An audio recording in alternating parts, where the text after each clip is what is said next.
आइए विद्यार्थियों, अब हम अध्ययन करते हैं कर्म कारक का। कर्ता कारक हम पढ़ चुके हैं, कर्ता कारक में प्रथमा विभक्ति होती थी, अब आता है कर्म कारक। ध्यान दीजिए, कर्म कारक में द्वितीय विभक्ति होती है। अब यहां पर एक सूत्र है, इसे समझिए आप। कर्मणि द्वितीया, कर्मणि द्वितीया, यह सूत्र कहता है कि अनुक्त कर्म में द्वितीय विभक्ति होती है। पहले मैं आपको द्वितीय विभक्ति बताता हूं, फिर और भी एक सूत्र आता है, उसके अकॉर्डिंग हम समझेंगे कि कर्म कारक क्या होता है। सबसे पहले हम पढ़ते हैं कि द्वितीय विभक्ति होती कहां पर है। द्वितीय विभक्ति का सूत्र है कर्मणि द्वितीया। यह कहता है कि अनुक्त कर्म में द्वितीय विभक्ति होती है। अनुक्त कर्म, इस पद को हमें समझना है, अनुक्त कर्म क्या होता है। देखिए, दो प्रकार के कर्म होते हैं, एक तो होता है उक्त कर्म, उक्त कर्म, और एक होता है अनुक्त कर्म। ये दो प्रकार के कर्म हो गए। उक्त कर्म क्या होता है? उक्त कर्म का मतलब होता है कहा गया, अनुक्त का मतलब हो गया नहीं कहा गया। तो देखो, अनुक्त कर्म में, अनुक्त कर्म में होती है द्वितीय विभक्ति, द्वितीय विभक्ति। अब देखो, जहां अनुक्त कर्म होगा ना, वहां पर कर्ता होगा उक्त, कर्ता होगा उक्त। तो अनुक्त कर्म जो में द्वितीय विभक्ति होगी, तो यहां पर होगी प्रथमा विभक्ति कर्ता में। और अनुक्त कर्म में, उक्त कर्म है, उक्त कर्म में होगी प्रथमा विभक्ति, तो कर्ता में होगी तृतीय विभक्ति। यानी कि अनुक्त कर्ता में होगी, अनुक्त कर्ता में होगी तृतीय विभक्ति, और जब अनुक्त कर्ता होगा तो कर्म उक्त होगा, और जब कर्ता उक्त होगा तो कर्म अनुक्त होगा। तो संक्षिप्त में आपको यही समझना है कि जहां पर द्वितीय विभक्ति होगी कर्म में, वो कर्म अनुक्त कहलाएगा। अर्थात आपने पढ़ा होगा, वाच्य ने पढ़े थे हमने, कर्तृवाच्य।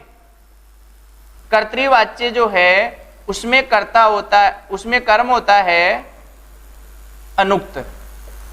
जो कर्तृवाच्य होता है उसमें कर्म होता है अनुक्त, और जो कर्मवाच्य होता है, जो कर्मवाच्य होता है उसमें होता है कर्ता, उसमें होता है कर्म उक्त। ध्यान से देखिए, कर्तृवाच्य और कर्मवाच्य। कर्तृवाच्य में कर्म अनुक्त होता है, और कर्म अनुक्त होने के कारण से उसमें प्रथमा विभक्ति होती है और द्वितीय विभक्ति होती है, और कर्ता में प्रथमा होती है और क्रियाकर्ता के अनुसार चलती है। और उक्त कर्म में प्रथमा विभक्ति होती है। और भी संक्षिप्त आपको मैं बताना चाहूं तो उसका ये आप ध्यान रखिए कि जहां पर कर्म के अनुसार क्रिया चलेगी वो तो उक्त कर्म होगा, और जहां क्रिया कर्म के अनुसार नहीं चलेगी वो अनुक्त कर्म होगा। अब आइए मुख्य बिंदु पर चलते हैं। ये तो हो गया द्वितीय विभक्ति कहां होती है, तो सूत्र ने कहा कि अनुक्त कर्म में कौन सी विभक्ति होती है? द्वितीय विभक्ति होती है। अर्थात कर्म में द्वितीय विभक्ति होगी, अनुक्त कर्म होना चाहिए, उक्त कर्म नहीं होना चाहिए। अब आइए सूत्र को देखते हैं। इसके पहले आप देखिए, यह जो क्रिया होती है, एक तो होती है सकर्मक, सकर्मक, नाम से ही पता पड़ रहा है जिसके साथ में कर्म हो, सकर्मक अर्थात कर्म सहित।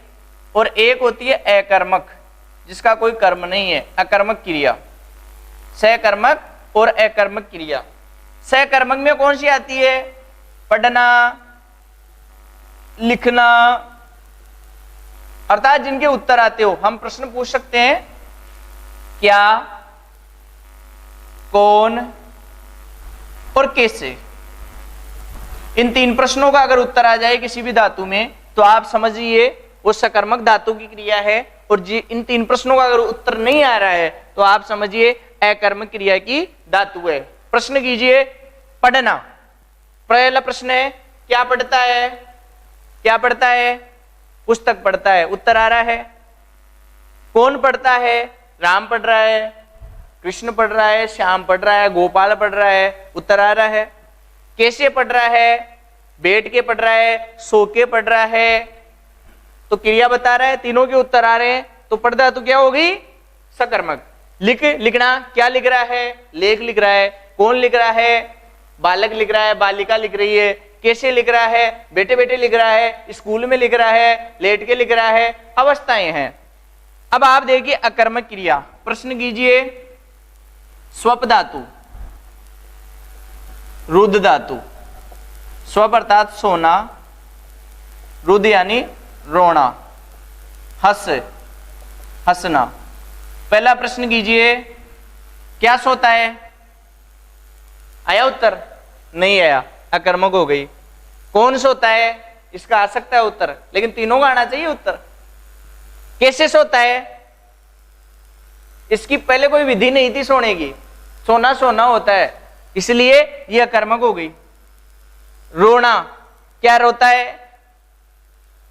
कौन रोता है? ठीक है, नाम आ जाएगा, ये वो रो रहा है। कैसे रोता है?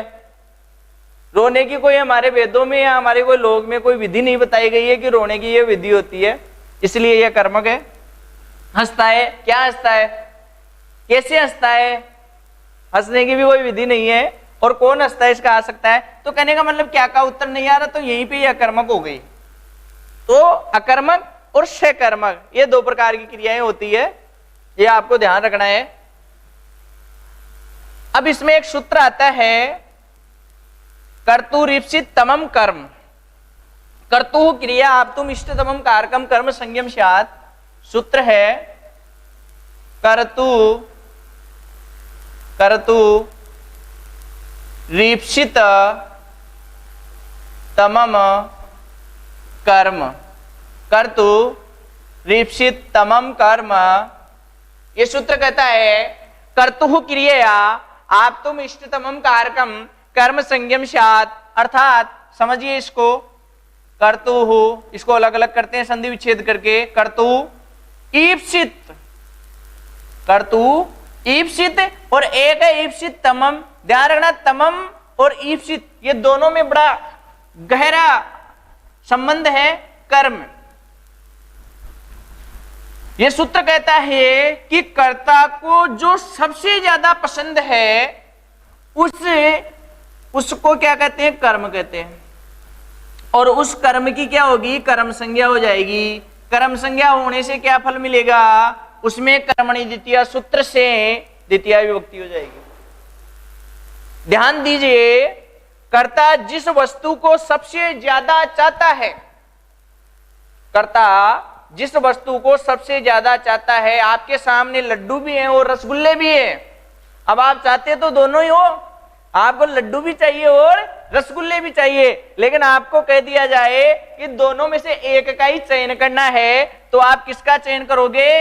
ईप्सित तो आपको दोनों ही है। ईप्सित का मतलब अच्छा लगना, आपको ईप्सित लड्डू भी है और आपको रसगोलकम भी ईप्सित है, लेकिन ये तमम आ गया आगे। ईप्सित तमम अर्थात अच्छा लगता है उनमें भी सर्वश्रेष्ठ, श्रेष्ठ में भी सर्वश्रेष्ठ।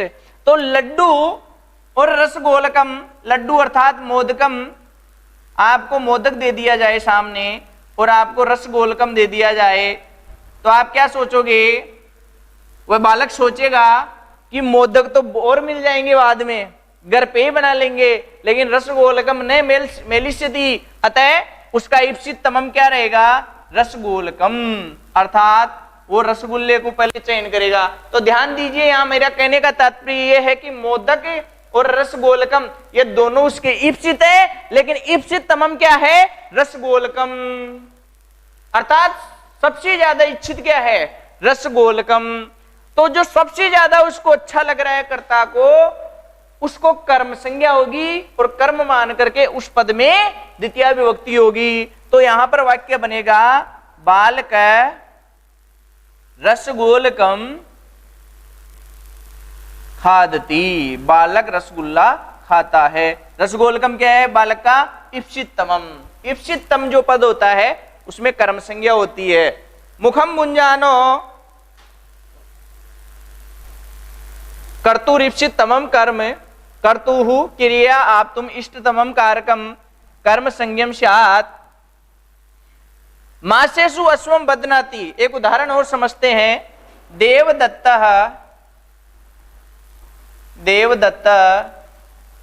मासेषु अश्वम बध्नाति।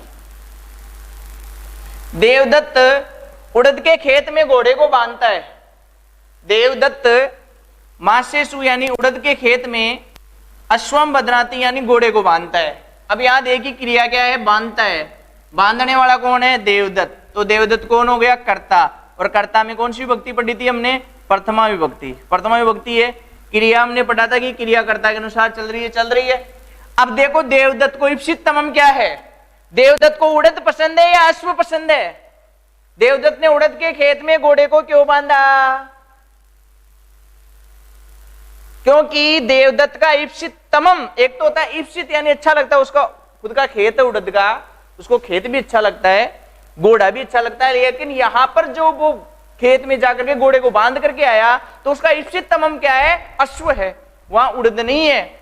उड़द क्या है, उड़द का खेत तो उसका आधार है बांधने का, ताकि अश्व को वो क्या कर ले, वो बांधे और अश्व उस उड़द को खा ले। तो देखिए अश्व का जो इप्सित तमम है वो तो है मांस उड़द, लेकिन देवदत्त का इप्सित तमम है अश्व। देवदत्त घोड़े को चाहता है और घोड़ा मांस को चाहता है, घोड़ा उड़द को चाहता है। तो कर्ता कौन है यहाँ पर, देवदत्त। तो कर्ता का इप्सित तमम देखना है हमें, कर्म का नहीं देखना। तो कर्ता का इप्सित तमम क्या हो गया, अश्व हो गया।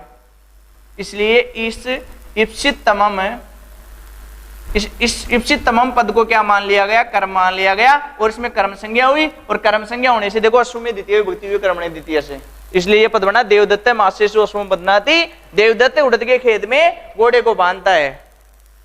पुनः पये बुंजानो,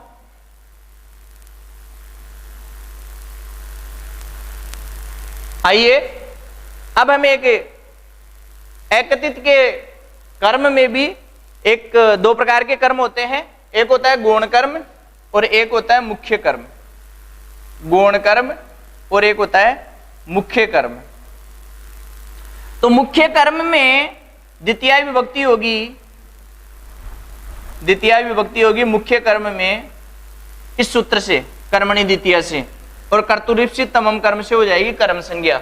और एक गौण कर्म भी होता है, उस गौण कर्म में भी द्वितीय विभक्ति होगी कर्म संज्ञा होके। ये गौण कर्म में कौन करता है कर्म संज्ञा, एक सूत्र है अकथितम च, अकथितम च। आइए उस सूत्र को पढ़ते हैं। अकथितम च सूत्र क्या कहता है,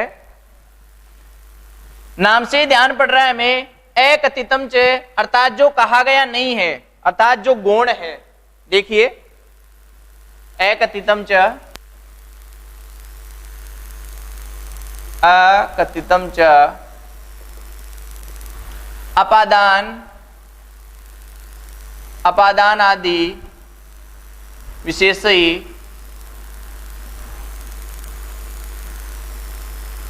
अपादान आदि से विशेष हो, अपादान आदि विशेषैर अव्यवहितम कारकम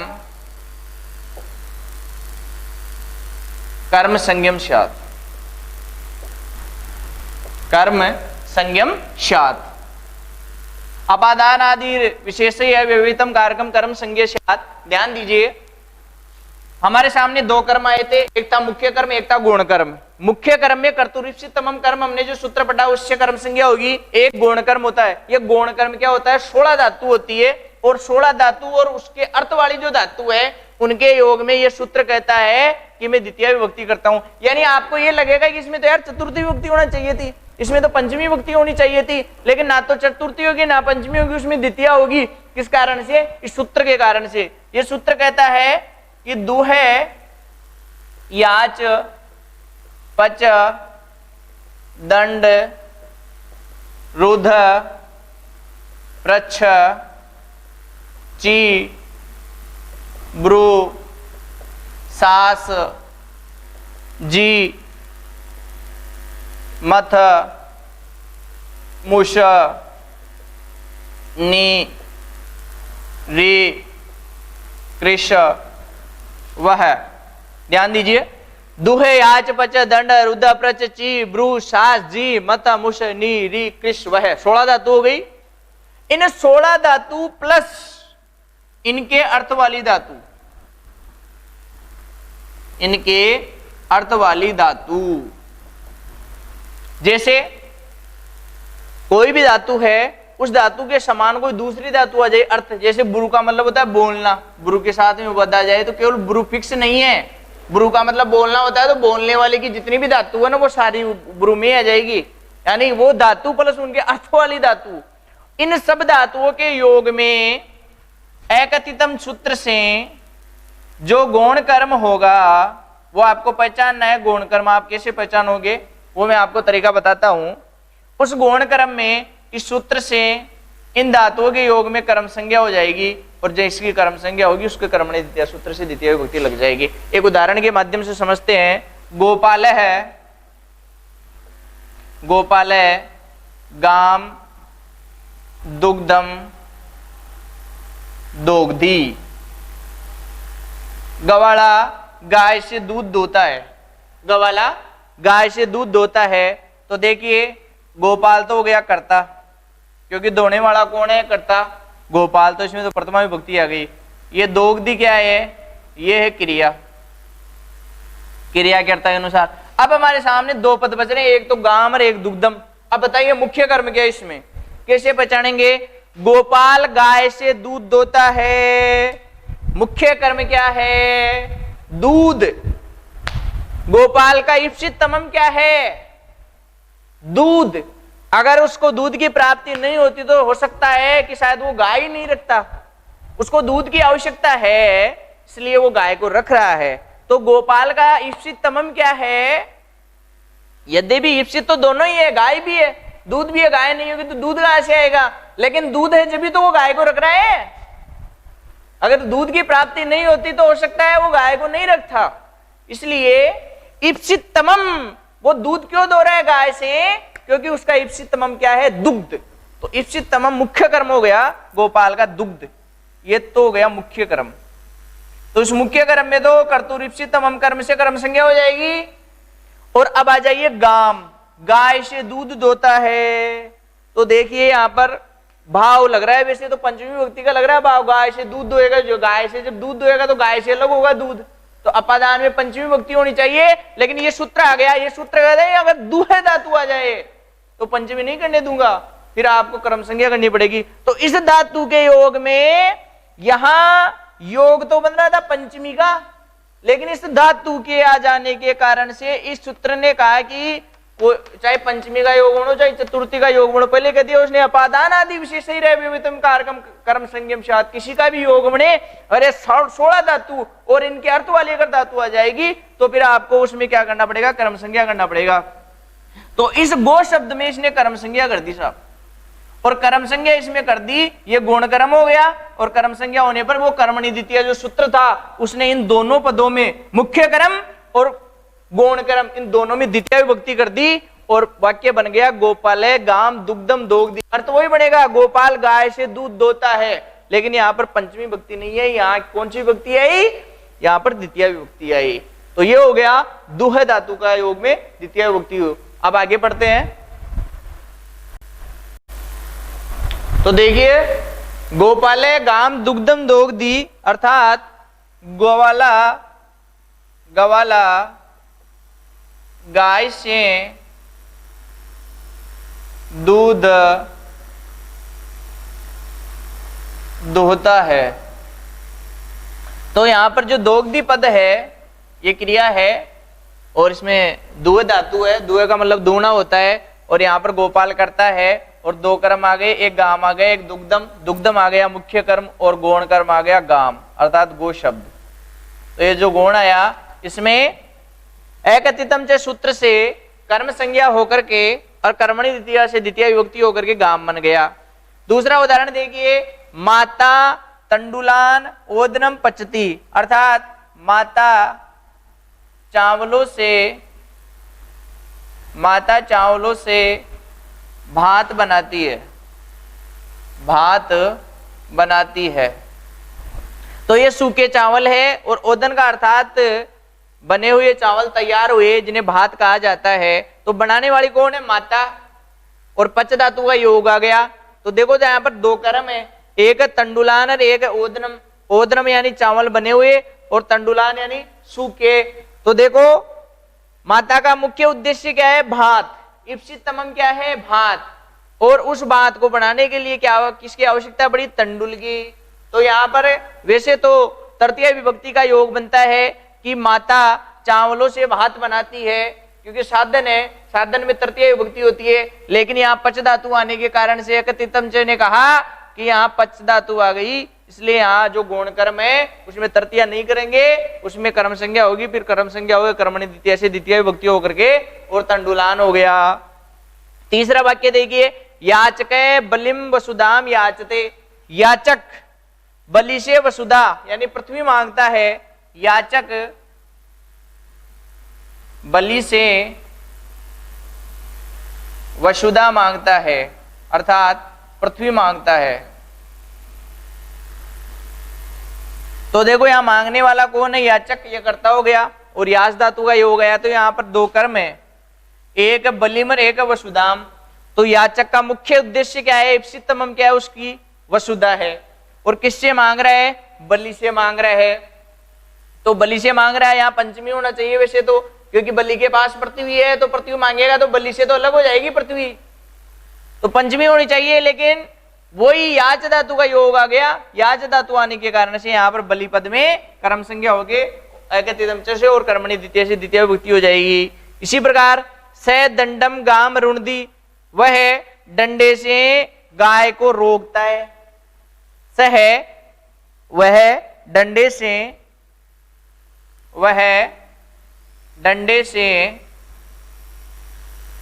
गाय को रोकता है, गाय को रोकता है। तो रोकने वाला कौन है? वह क्या कर रहा है? रोक रहा है। किसको रोक रहा है? गाय को। तो मुख्य कर्म क्या होगी? गाय। तो इसमें तो कर्तुरीप्सितम से कर्म संज्ञा और कर्मणि द्वितीय द्वितीय विभक्ति हो जाएगी। और गौण कर्म में क्या है? डंडे से रोक रहा है। तो डंडा रोकने के लिए क्या है? साधन है, डंडे से रो रहा है। वैसे तृतीय विभक्ति होनी चाहिए इसमें करण होकर के, लेकिन ये सूत्र आ गया एकतितम से, इसने कहा कि रुद्ध धातु आ गई, इसलिए यहाँ पर आप करण नहीं करोगे, कर्म संज्ञा होगी और कर्म संज्ञा होने के बाद कर्मणि द्वितीय से दोनों में द्वितीय विभक्ति हो जाएगी। अगला वाक्य देखिए, बालिका वृक्षम फलानी उचिनोती। बालिका पेड़ से फल चुनती है, फल तोड़ती है। तोड़ने वाली कौन है? बालिका। क्या कर रही है? फल तोड़ रही है। मुख्य कर्म क्या है? फलानी।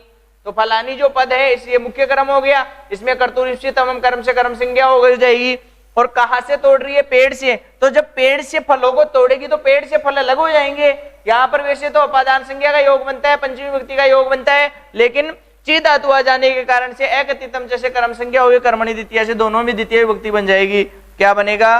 बालिका पेड़ से फल तोड़ती है या फिर चुनती है।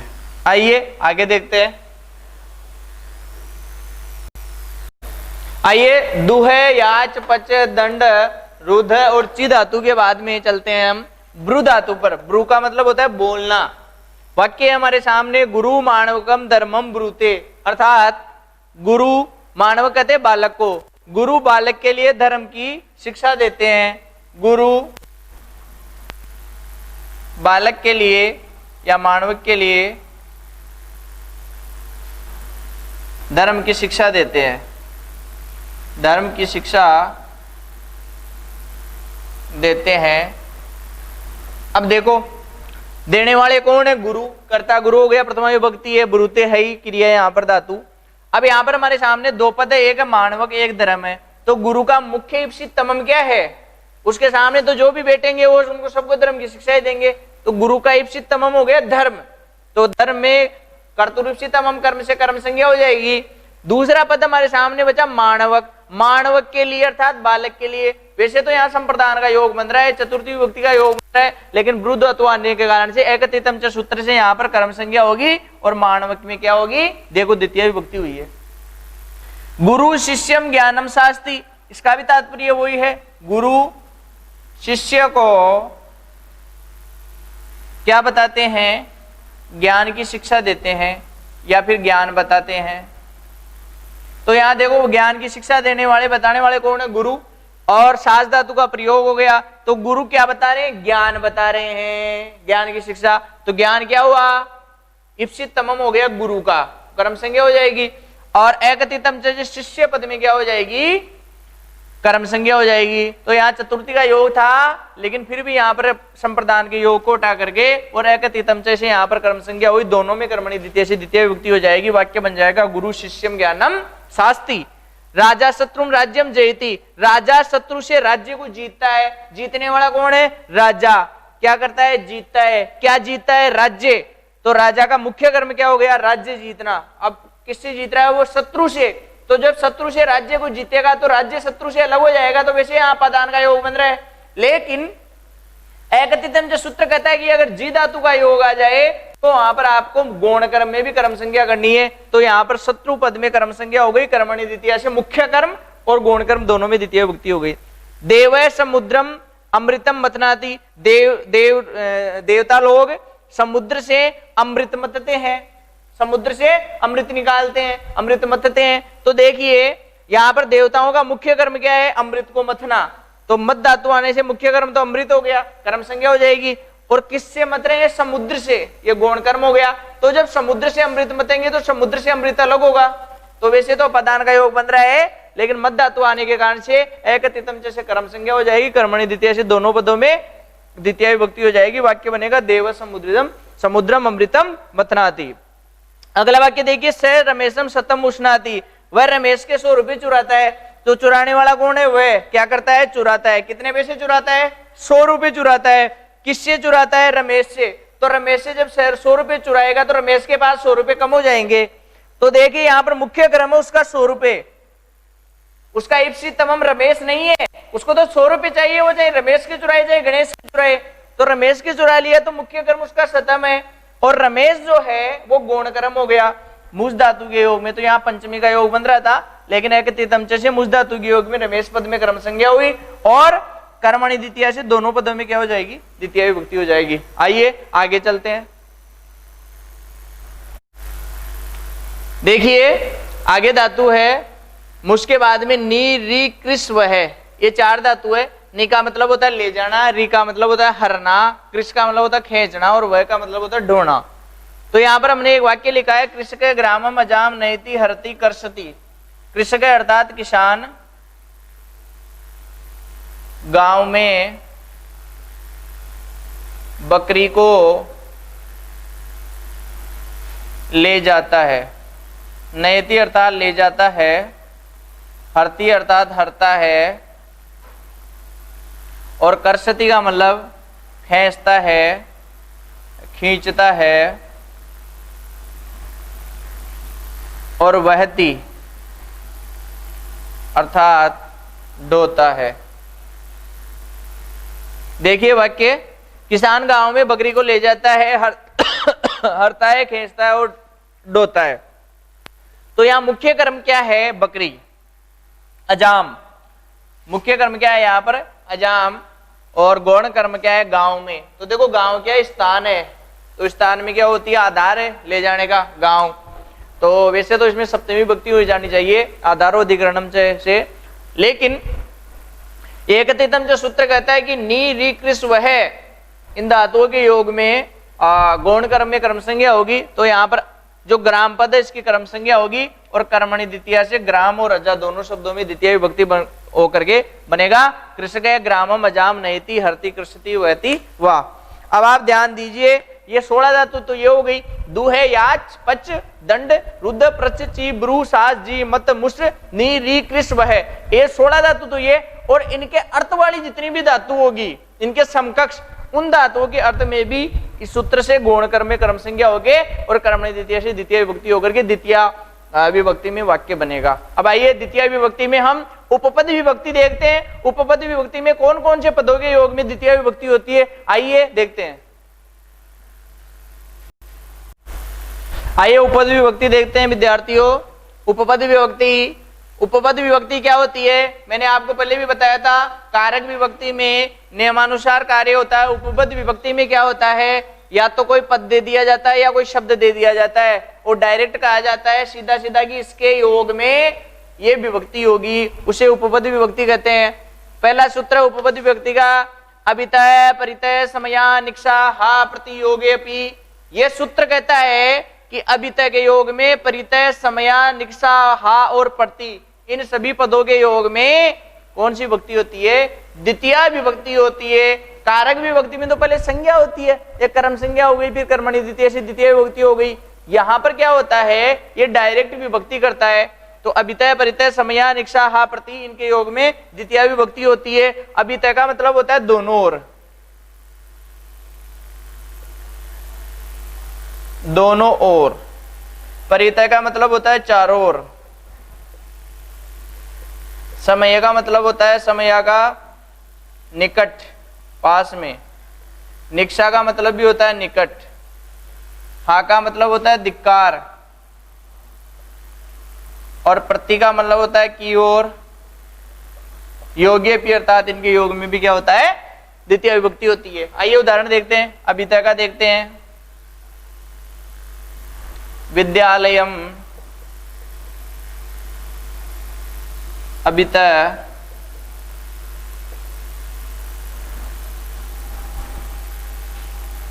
वृक्षाः सन्ति।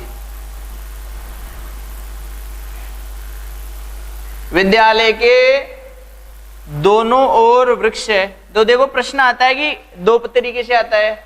एक तो आता है अशुद्ध में, अशुद्ध आ गया, मान लो विद्यालय की जगह आ गया विद्यालय, विद्यालया या विद्यालयात आ गया, तो हमें क्या करना पड़ेगा? अभितय के योग में इसमें द्वितीय विभक्ति लगा करके हमें करना पड़ेगा विद्यालयम। दूसरा आता है, कई बार पूछ लिया जाता है कि अभितय के योग में कौन सी विभक्ति होती है, तो सीधा सीधा पूछ लिया जाता है तो भी हम कर देंगे आराम से कि अभितय के योग में द्वितीय विभक्ति हो जाएगी, विद्यालय बन जाएगा। तो विद्यालय के दोनों ओर वृक्ष है। परितय का देखिए, विद्यालयम परितः, विद्यालय के चारों ओर, विद्यालयम परितः, विद्यालय के चारों ओर वृक्ष है, वृक्षा सन्ति। विद्यालय के चारों ओर पेड़ पौधे हैं, तो विद्यालयम परितः के योग में चारों ओर, परितः के योग में क्या हो गया? विद्यालय पद में डायरेक्ट द्वितीय विभक्ति हो गई। ऐसे यहां पर द्वितीय विभक्ति हो गई थी। ऐसे ही समय आगे योग में देखिए, समय यानी पास में। रामम समया लक्ष्मण अस्ति। राम के निकट लक्ष्मण है, तो रामम पद जो है इसमें राम में द्वितीय विभक्ति हो गई। इसी प्रकार निक्षा का देखिए, समुद्रम निक्षा लंका अस्ति। समुद्र के निकट लंका है, तो यहां समुद्र जो पद है इसमें अभितय परितय समय निक्षा हा प्रतियोगे सूत्र से निक्षा के योग में समुद्र में द्वितीय विभक्ति हो गई और बन गया समुद्रम निक्षा लंका अस्ति। समुद्र के निकट लंका है। हा का मतलब होता है धिक्कारना, जैसे दुर्जनम, हा दुर्जनम, अर्थात दुर्जनम। तो देखो हा के योग में या दुर्जन में द्वितीय विभक्ति हो गई। हा दुर्जनम यानी दुर्जन को धिक्कार है। हा दुष्टम, दुष्ट को क्या है? धिक्कार है। तो हा के योग में या दुर्जन और दुष्ट में द्वितीय विभक्ति हो गई। और प्रति के योग में क्या होता है? द्वितीय विभक्ति होती है। जैसे छात्र विद्यालयम प्रति गच्छति।